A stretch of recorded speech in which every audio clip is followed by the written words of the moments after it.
Good. Welcome to Satsang.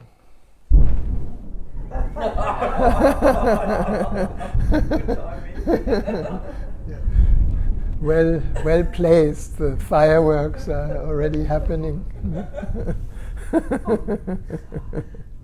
And welcome to Satsang, everyone who's joining us tonight around the world. We have quite a wild weather outside, and so the thunder will rumble in the right moments to emphasize some aspects of the truth.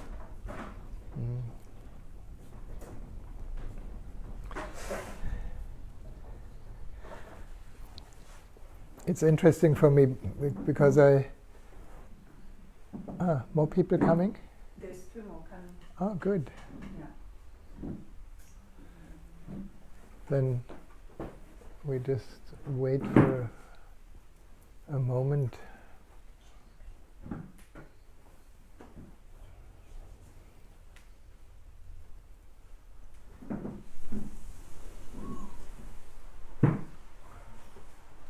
Aha, welcome.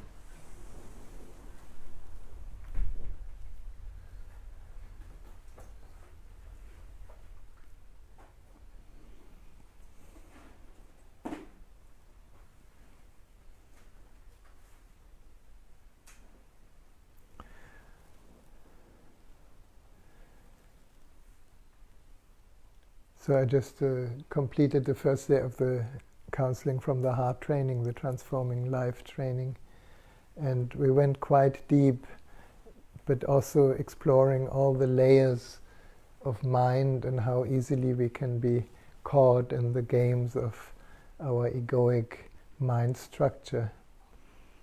And in a way, for me, then continue with satsang is very beautiful because it doesn't focus so much on content anymore.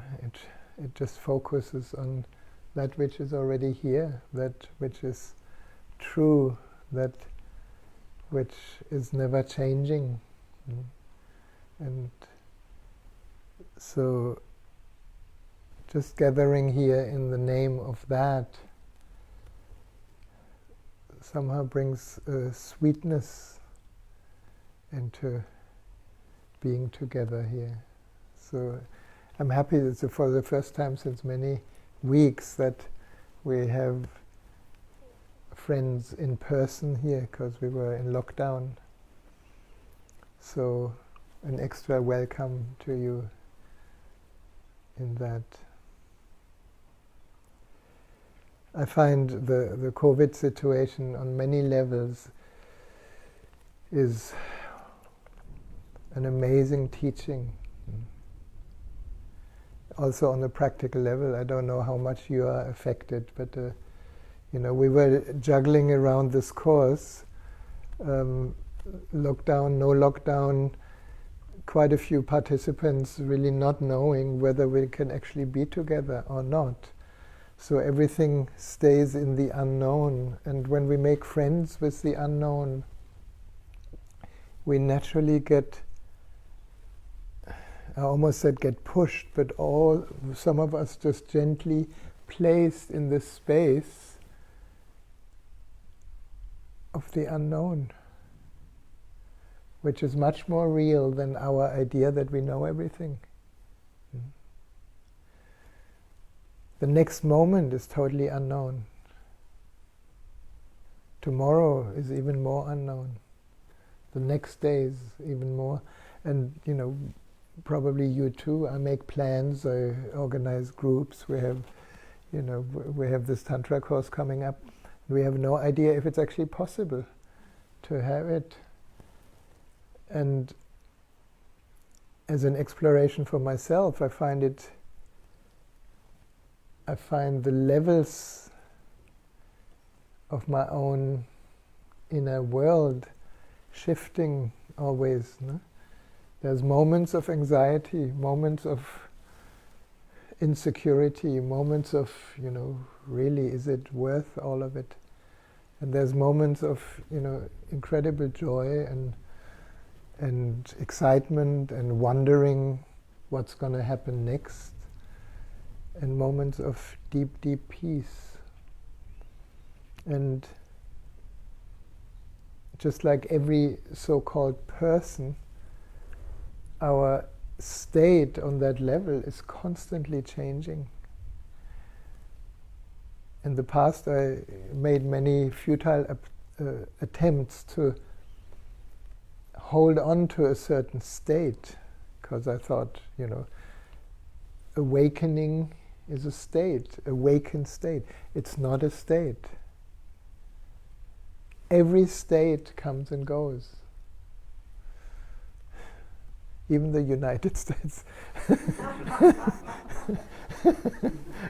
And it just popped up in my mind.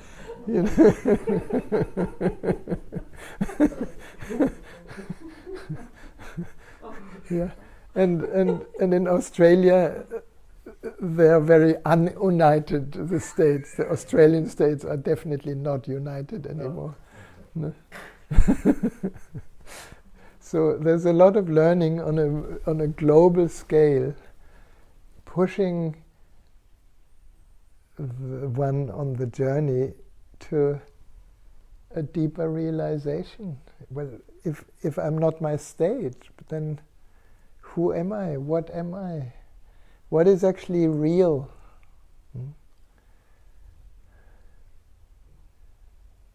And we may come to the conclusion that the only reality is who we are right now as that which is aware of every experience. Is that too complicated? It's simple, isn't it? Just let that. The mind tries to grasp it, but let it go from the mind and let it sink a little bit deeper. Okay, I'm not the content of things that constantly change. So I'm not the experience that always changes. I'm that which is aware of it. And that brings us to a very important insight that cancels most of our upbringing. That's why there's so much resistance to it. Our upbringing, I would say, all around the world, in different ways, cultures have formed ideas and beliefs of good and bad, right and wrong, high and low, white and black. All these two. And our mind, our ego structure, has a tendency, I have to check with you, my ego structure has a tendency to have preferences, rather good, not bad. Some people that love bad, they're rather bad, not good. But it's the same trip. And just one tiny little step beyond cancels everything you know that you are. And that's the scary bit. That's why hardly anyone wants to meditate. That's why, if I look today, we've been exploring a little bit. The ego shows his face. We try to be nice and gentle, but it shows its face like a fierce defender of my truth. There's no such thing as my truth. There's just truth. The moment it's my truth, then your truth is different, and we are divided. And who experiences that division? You would say, I. What is this I? That which is aware of the division and of both sides. Thank you.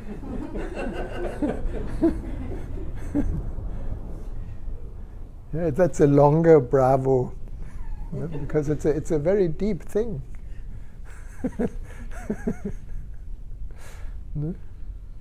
So shall we have a look what Tilopa says? This is for the new friends here. This is my Osho Bible. I have many Osho books, but this was the very first book I ever came across. And I heard the discourses and read it at least 10 times. And each time I discover new jewels in it. No? And the jewels, basically, the story is the master Tilopa that has awoken or realized his own being and created the Song of Mahamudra. And it was mainly sung or recited to his disciple Naropa. He had only one disciple, and he passed on the light of consciousness, the light of awareness to Naropa through the Song of Mahamudra. And Mahamudra is a very, very big name. It's it's translated as the great cosmic orgasm. Now the mind would like that, isn't it? Might love that. Oh wow, great cosmic orgasm. What mind doesn't know is that that's only possible if you are not there.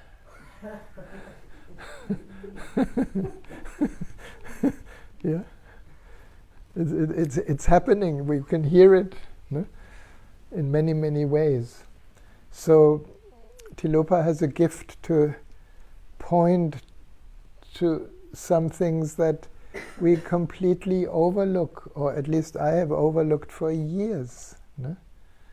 At first we are kind of trying to achieve things in day-to-day life. We're learning, we become more knowledgeable, we become more, so to say, grown up, more skillful. We're studying, we explore relationship, we make money, and eventually we realize, well, what we really wanted is not hidden in all these things that I have achieved. So, okay, then let's go on a spiritual journey. I was 21 when I first time went to India in a Volkswagen bus through all the countries from Munich, Germany. And I had no idea what is pulling me to India. And even arriving in India, I cried my eyes out, even though it was dirty and there were hundreds of people pushing with their nose at the window of our car because they have never seen foreigners. And it wasn't really a pleasant experience, and yet I was so touched. It felt like I'm coming home. And I couldn't explain it at the time. Much, much later, I realized, well, basically something got stirred that knew intuitively without knowing intellectually. So I studied an intellectual path, learning about medicine and healing and all that stuff. But the nagging of wanting to know the truth or to be the truth continued. So one of the eye-openers that was just absolutely amazing was the Song of Mahamudra. So we are on the 4th verse, and so when I read this, don't try to get it through your mind. The words are kind of a little bit strange in a way they are put, but see if you can touch the inner meaning of it. The practice of mantra and paramita, instructions in the sutras and precepts, and teachings from the schools and scriptures will not bring realization of the innate truth. That's kind of cutting our head, no? Especially the Malambimbi had the mantra singing head, the teachings from the schools and scriptures, the wisdom that we share so freely with each other when we meet a friend on a party, basically our spiritual journey. And we're so proud, at least I was so proud of my practice, And so the practice of mantras and paramitas and instructions in the sutras, in reading the Buddhist scriptures and precepts and the teachings of the schools. I was a long time, 10 years in the School of Mysticism in Pune, receiving teachings, giving teachings. They didn't bring the realization of the innate truth. It's true. For if the mind, when filled with some desire, should seek a goal, it only hides the light. Anybody has goals in his life? It's very, very, famous in the moment to do a course of manifesting your own reality, creating a vision board, redefining your goals. Please don't feel upset if I share this with you. It's just an interesting thing because we're so caught in becoming. About 20 years ago, I heard Osho say, becoming is driving you crazy. I said, that's true, I'm crazy, but what to do? I'm still into becoming. And so for the mind, when filled with some desire, should seek a goal, it only hides the light. So any desire actually pulls us in our attention out towards the illusory goal. We all know that. No? And I'm not saying goal is wrong. It's been a very, my goal was becoming a good doctor, and that worked. And then becoming a therapist, and that worked. And then I don't know what else happened, but then slowly all these things faded because it didn't deliver what I was already deep inside. It was hiding the light within. In other words, we explored this very deeply today in the counseling training. We all want different things in life. No? And I often ask, and the answers of the question, what do you want, are always the same. All around the world. I've been doing courses all around the world, and in every country the answer is the same. What is it? What do we want? Love, peace, relaxation, trust, silence, fulfillment, anything? Happiness, joy, inner peace, yeah, freedom. So when we look at all these words, they have one thing in common. They don't point to an object. Yeah? Love is not an object. Peace is not an object. Freedom is not an object. What do they point to? They point to a space. How do we know that we want this? We are it. That's what Tilopa tries to say. Because if the mind is filled with the desire to achieve it, it only hides the light that we already are. We know what we want because we are it already. But that cancels all the structure of our becoming. Do we need to put on the heater?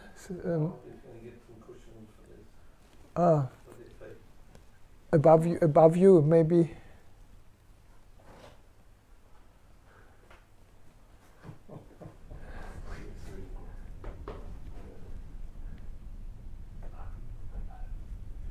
Very good.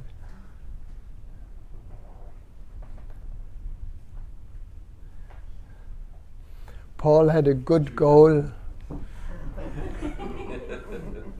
Very good. He manifested it and activated compassion in action. That's not what Tilopa talks about. He talks about the desire, the mind wandering away from what is into a fantasy of the future and misses the moment. No? Then he goes on hammering. I call it like almost like hammering. He who keeps tantric precepts yet discriminates betrays the spirit of samaya. So many religions or many spiritual practices have certain rules and precepts and rituals and things that have to be done. If you look at any religion, they are based on different practices, prayer, mantra singing, all sorts of practices that actually helps the mind to hold on to a certain identity. And he says, the one who keeps these precepts yet discriminates betrays the spirit of samsara. What is discrimination? I think we all discriminate. If you walk on the road and you see somebody, your mind pops up with some kind of comment, interpretation, or even judgment. No? Nice, not nice. Bad clothes, good clothes. Stupid hair, too much lipstick. Dung, dung, dung, dung, dung. No? Yeah. I mean, we think it's normal, but it's a betrayal of the oneness of our being. It's the betraying of the recognition that we are all held in the same bubble of love that is infinite. No? And then he gives a suggestion which, in our crazy active world, where we try so hard to control everything, seems absurd. He says, cease all activity. Just stop doing. Abandon all desire. The good ones and the bad ones, just let go. Let thoughts rise and fall as they will, like ocean waves. That is so important to kind of watch this a little bit, because at least, I don't know if you're old meditators or new meditators, but I usually thought that my thought needs to stop. Then I succeed.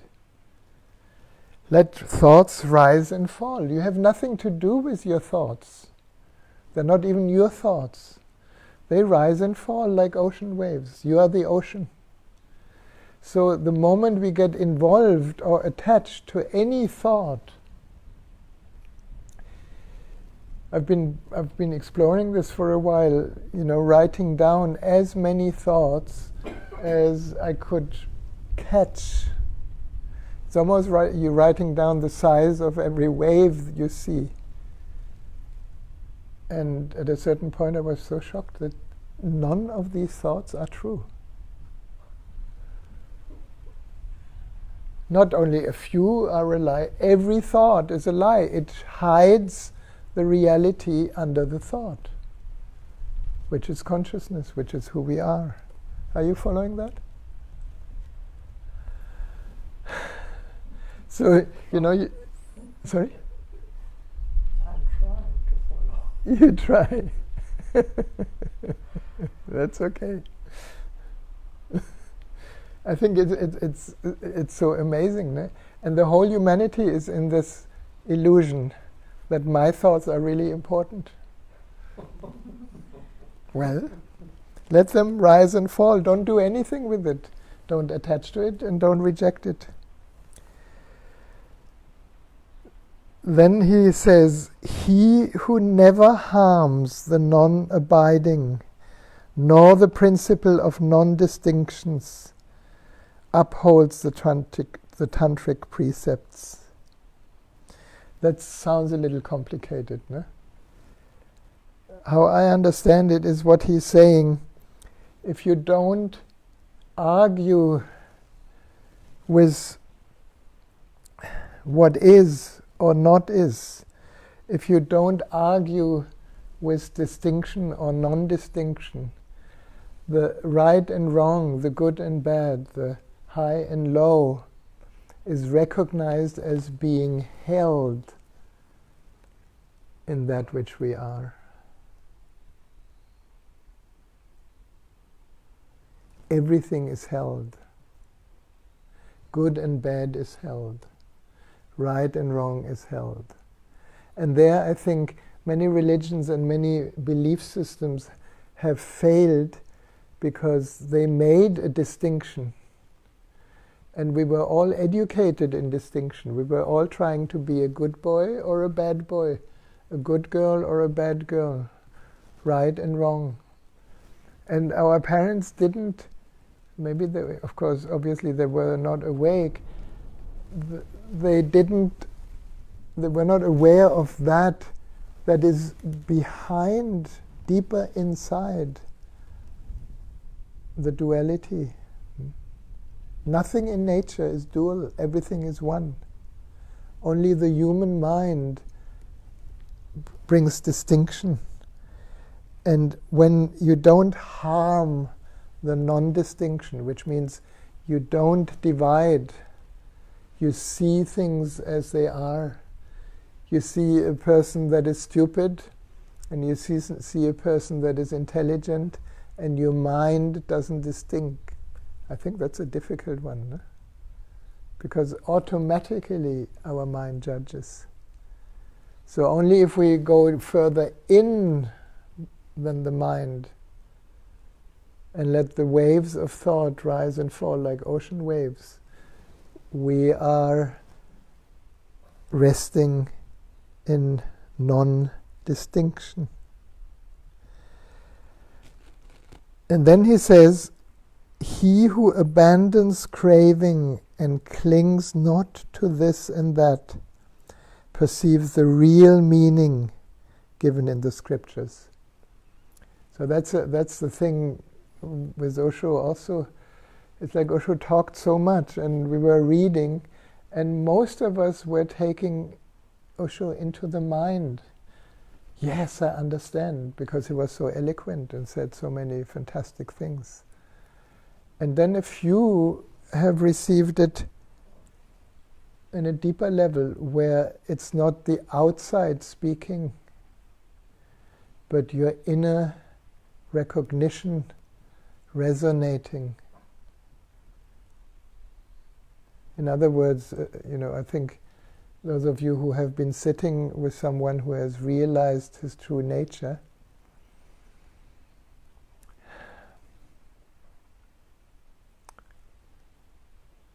the best example I can give, when I heard Osho for the first time, it was very, very strange and very simple at the same time.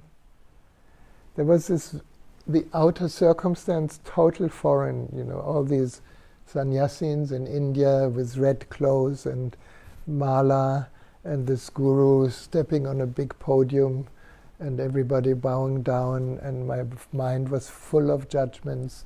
They're all brainwashed. What is that? And then Osho started speaking. And I was almost schizophrenic, because what he spoke was my heart knowing. My heart knew this. My mind didn't know it. My heart knew this. So it was a strange sensation that I'm sitting on that podium speaking in the form of this strange looking Indian guru. And every word, the heart said, yes, yeah, wow. Why does never anybody said this so clearly? No?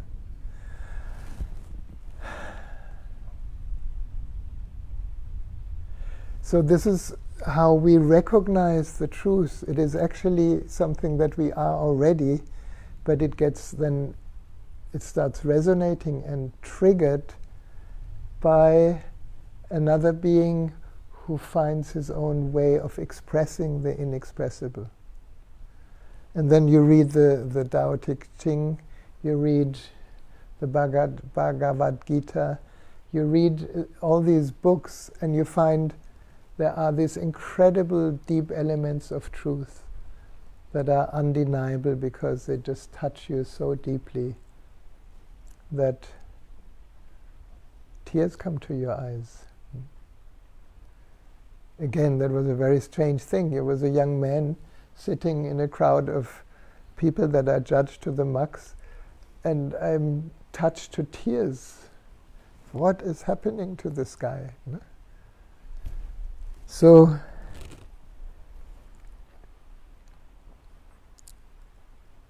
we are in a way here to perceive the real meaning of the scriptures.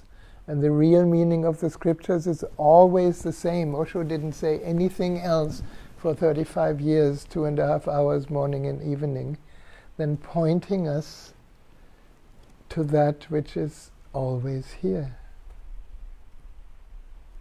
And it seems now consciousness has evolved a little bit more and a little bit deeper, that we recognize it much more quickly. It's nothing special. It's nothing extraordinary.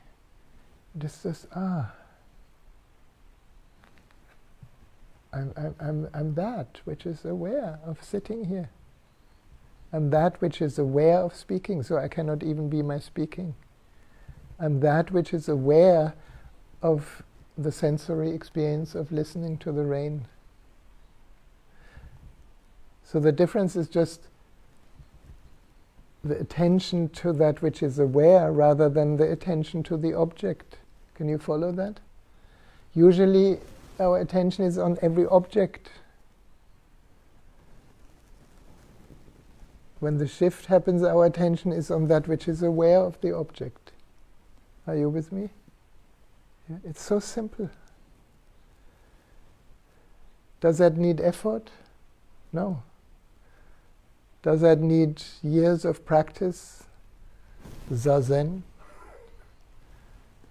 No, it's beautiful. I love Zazen, but it's just a remembering. Thank you, Chilopa. This is quite amazing. You have anything to say to this, or to comment, or to ask?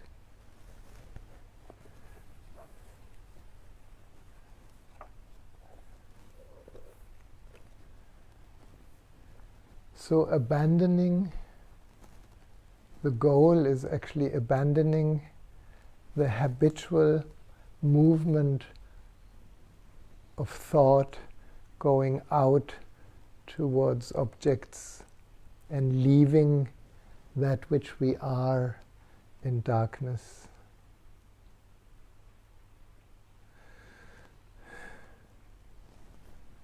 You can translate that to anything that happens in the world.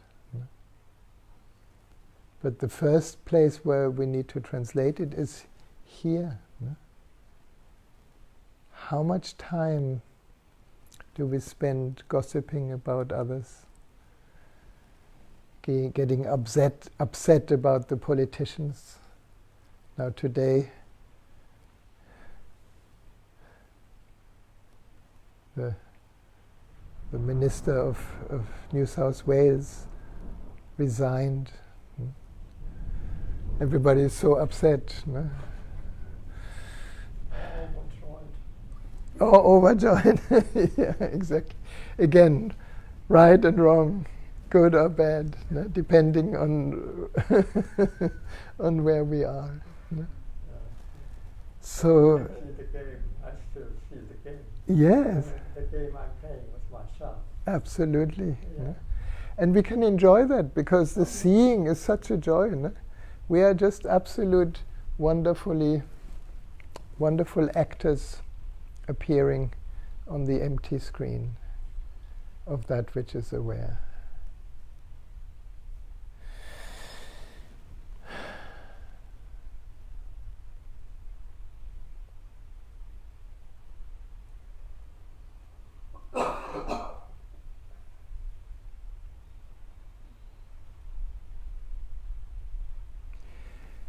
And it's kind of a relief, no? Maybe we don't have to be good. Maybe we don't have to avoid being bad. Maybe we just chop wood and carry water from the well and see it all happening by itself. And then sometimes the controlling mind comes in and wants to really know and get going with what your plans are. This is more my story with all the courses that I've planned, and hardly anything has happened.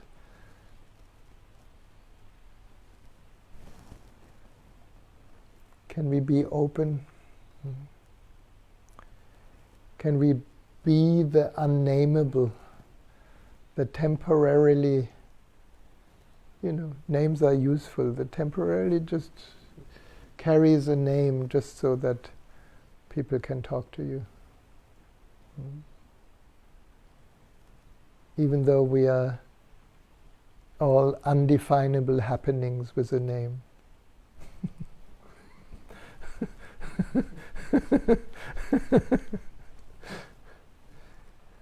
It's kind of a relief, no? Then we don't have to carry the burden of identification. And then everything happens anyway. The body continues to happen until it doesn't. The mind continues to happen until it doesn't. And one of the main expressions at the beginning of the sutras of Tilopa is be loose and natural.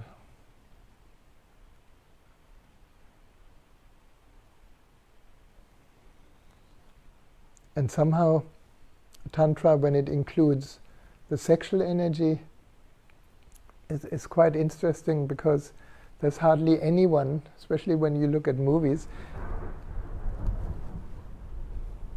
hardly anyone is loose and natural.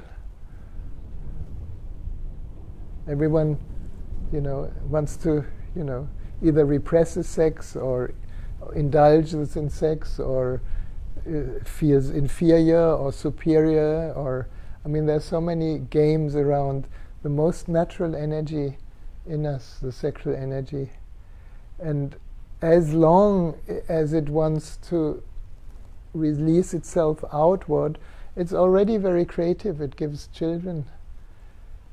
But what happens when that energy gets kind of reversed and moves inward?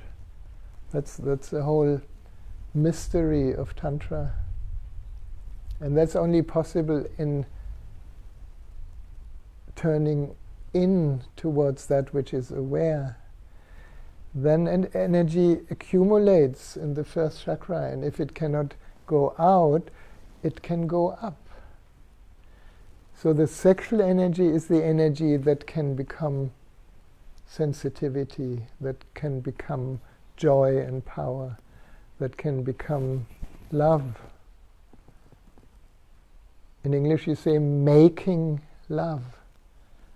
It's not really a making, it is a transformation of basic, raw sexual energy into the refinement of energy of love, and then even more into devotion and prayer, and then even more into panoramic awareness. It's such a natural mystery, and we are when you start exploring this, there is so much awe. I remember you both so much. Nitra, it's okay if I say a few words about that. I don't want to be too personal, but you're such a devotee. Yeah, and the goddess, of course. No? So these both energies of devotion and divinity just come together in a very simple, natural human form. And that is kind of the secret that Tilopa talks about. He's not yet in the sexual area. It's just a life teaching.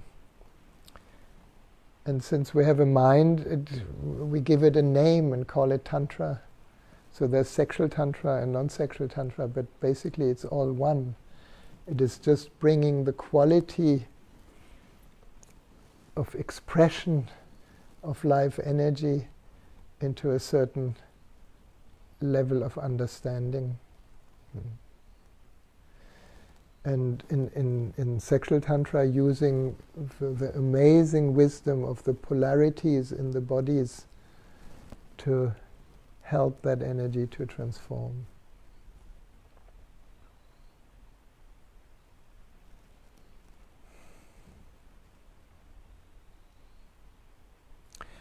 So, before I forget, as a little advertising, I'm going to have an introduction to Tantra as an online training organized by Sweden. And in this recording of the live Satsang, my Swedish friends are putting a link. If you want to join this, it will be, a few hours on a weekend, and the dates will come in that link. So just to go a little bit deeper into the possibility of Tantra until we are open again to have Tantra in form. Hopefully Sangsurya will happen, but today I got kind of a very challenging message. That's why we need to talk afterwards. No?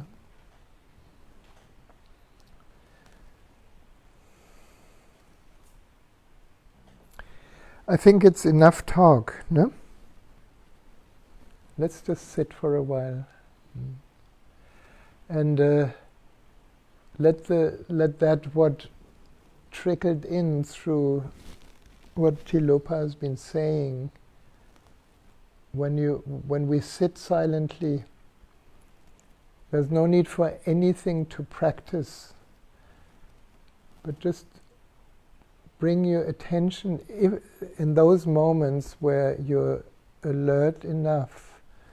Bring your attention to that which is aware, because we have every moment a choice. We're not aware of this choice.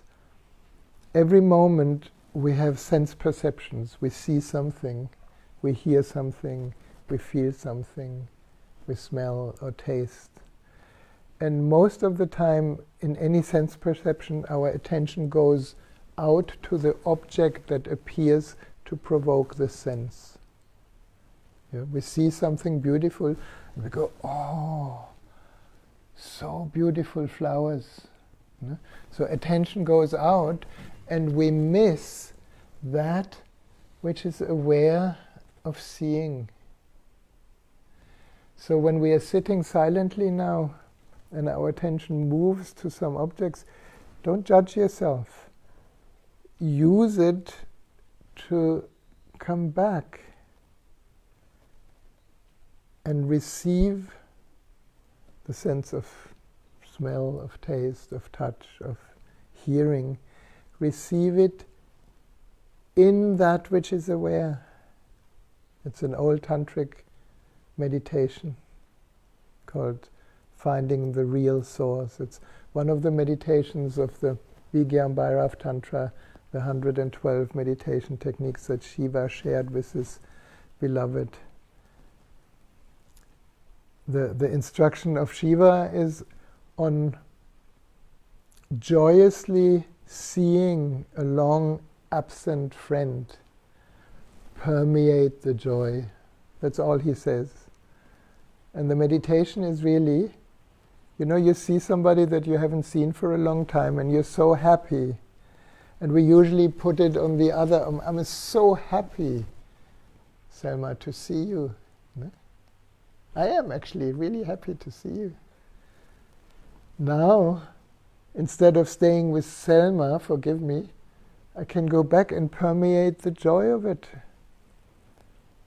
And then I become the joy, and you are the situation for it. Thank you.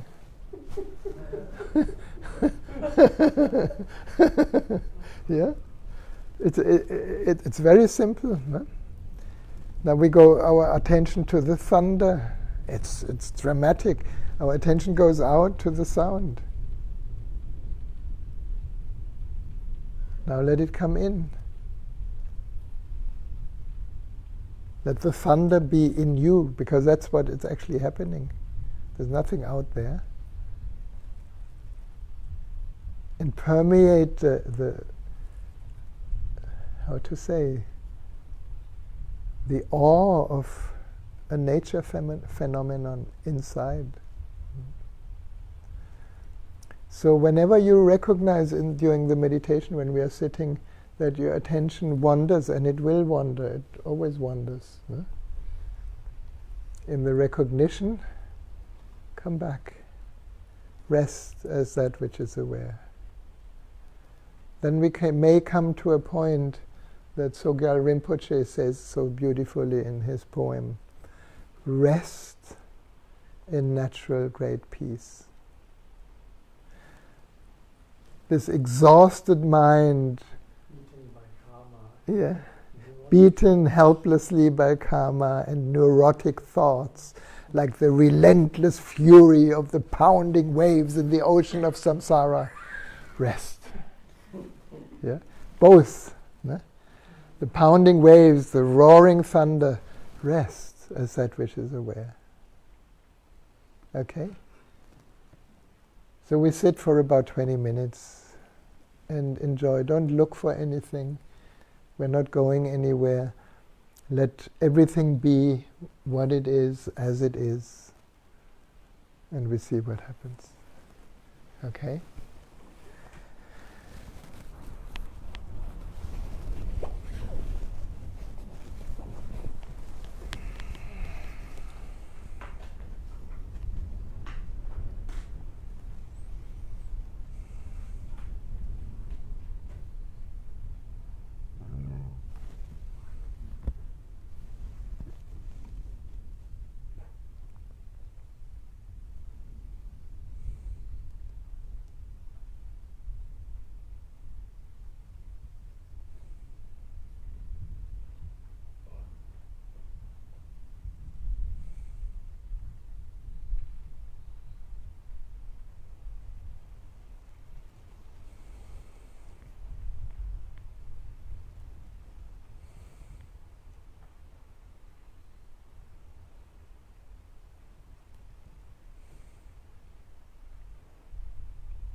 feel this peace, the silence behind all thunder rumbling.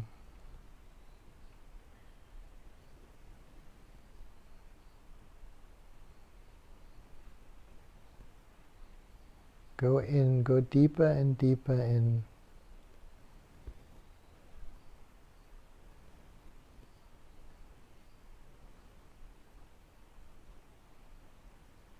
It may seem like we are melting through so many layers of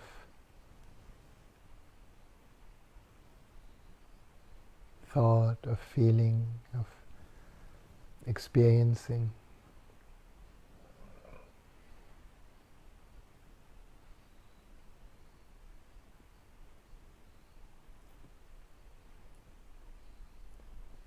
And perhaps we find that mind is not interested in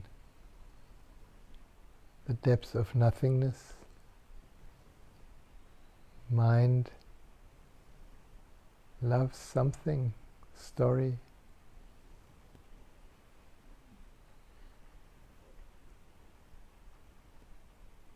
And yet when we discover the inner sky, that inner endlessness, we realize that every story is held in the spaciousness of who we are, in the peace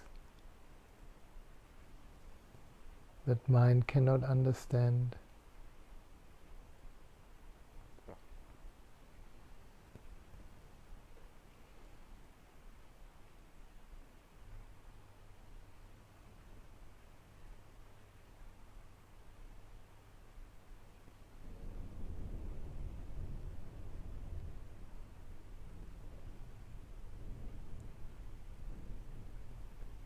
Perhaps there is this subtle joy of recognition that we are like the sky, and everything that happens in the sky is happening in me.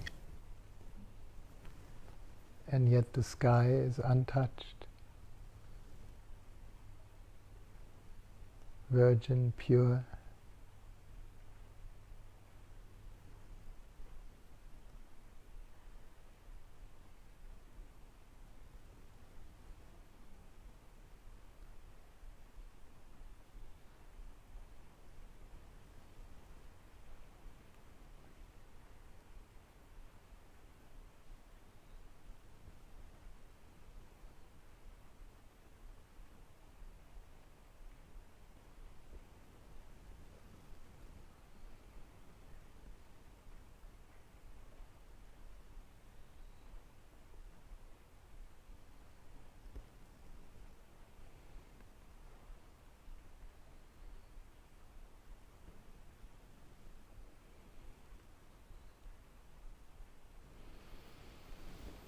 And from that depths inside, we can take a deeper breath.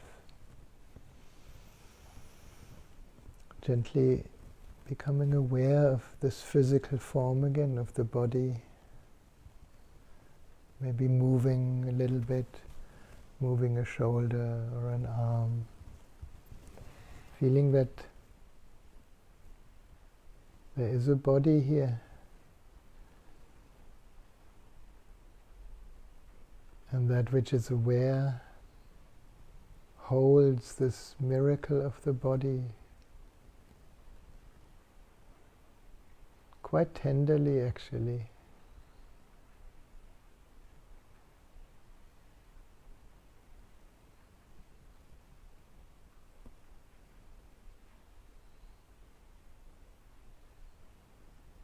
And then in a moment when we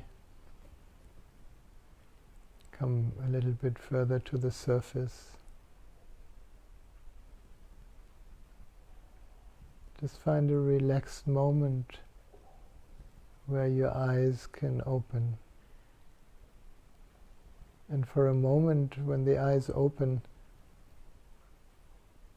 let them rest, let them relax, let them receive the vision field rather than looking out at something.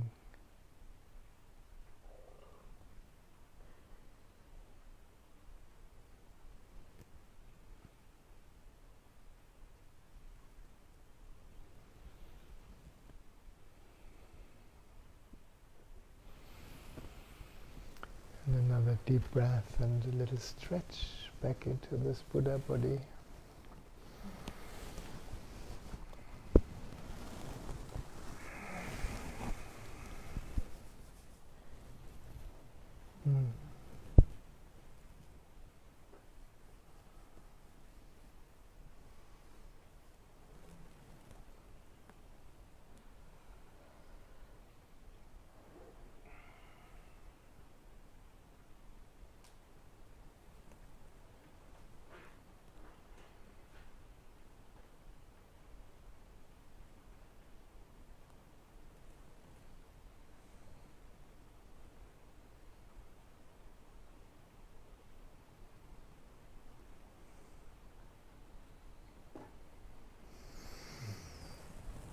Yes.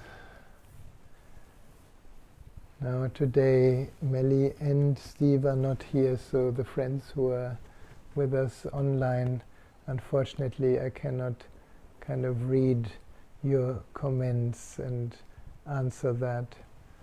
So if anything has come up, you can still write a comment and I may be able to respond to it after the satsang. And for those friends who are here, if there's anything you want to say, ask, share, you're welcome. I'm so glad I came. It was so beautiful. It's good, no? It's a very selfish thing to just be here. It's so good. Yeah.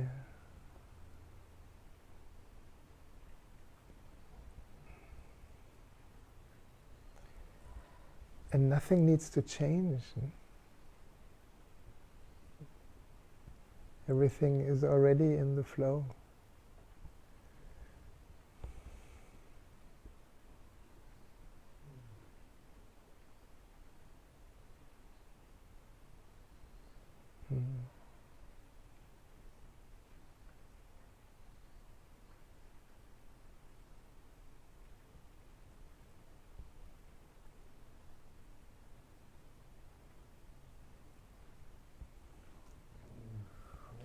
What I learned is tonight that I also can enjoy the valley, or the dark feelings, or disappointment, or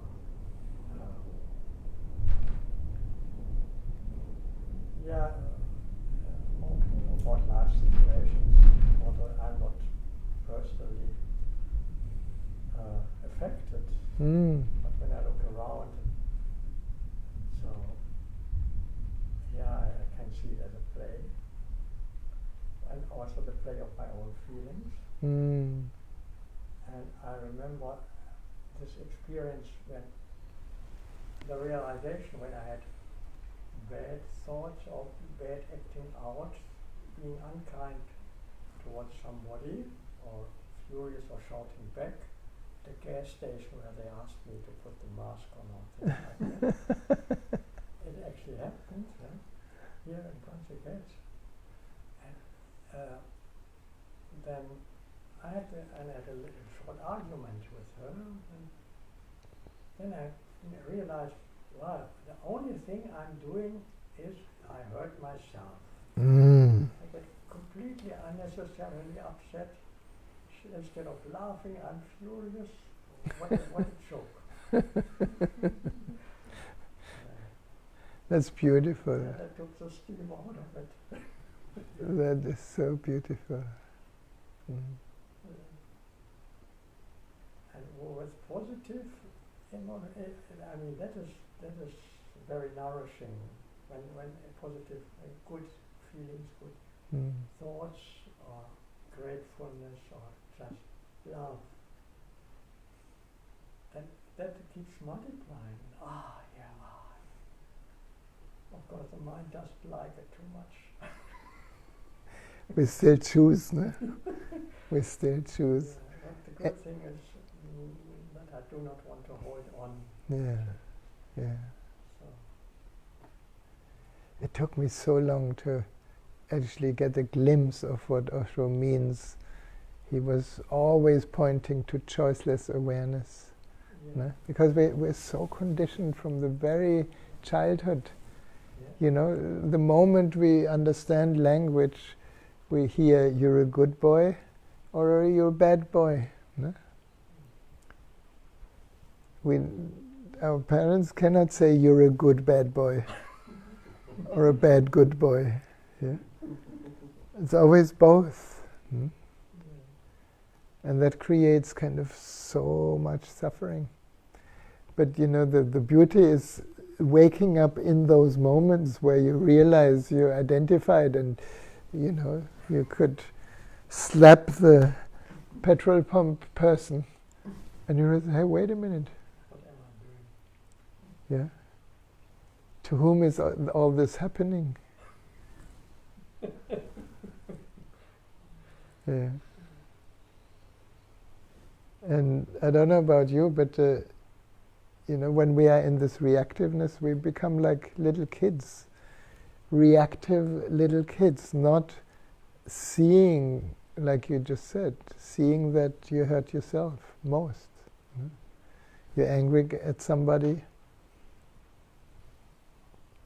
and your attention goes out, and the other is wrong, and you are right, and the ego is happy, but it's very hot. No?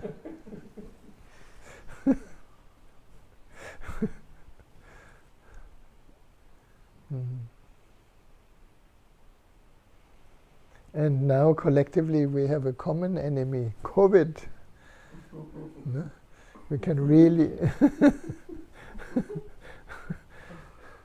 so I think it's an incredible opportunity for the humanity to wake up. And it needs to happen. I mean, there is such a nonsense and such a madness happening. How can you not see it? And I think it needs to come to such a peak of nonsensical craziness that we begin to see.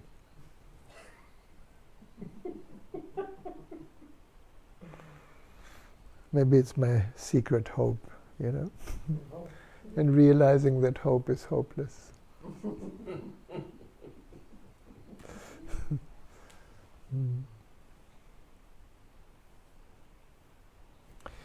Let's see, I may have a song for you. I don't know if I can find it. There's so many ways to say things.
I found it. Nothing to do or undo, nothing to force, nothing to want, and nothing missing. Happiness cannot be found.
back like waves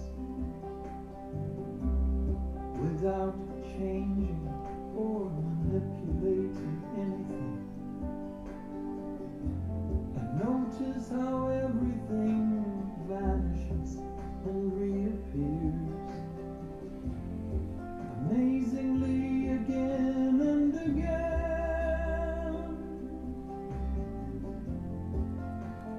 Time without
Amazing, no?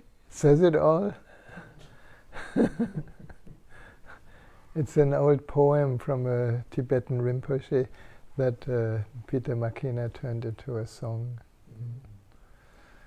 Don't believe in the reality of good and bad experiences. They are like the weather. Like the rainbow in the sky.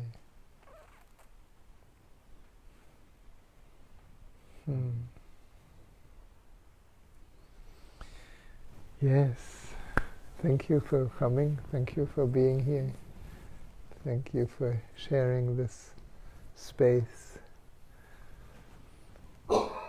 And I think we continue with the satsangs next Friday and a few more times, unless something happens again with with lockdown. And thank you around the world if you've been joining us. The song, if you want to know, is from Peter Makina, and it's called Free and Easy. So have a wonderful rest of the evening, stay dry, and be well. Namaste.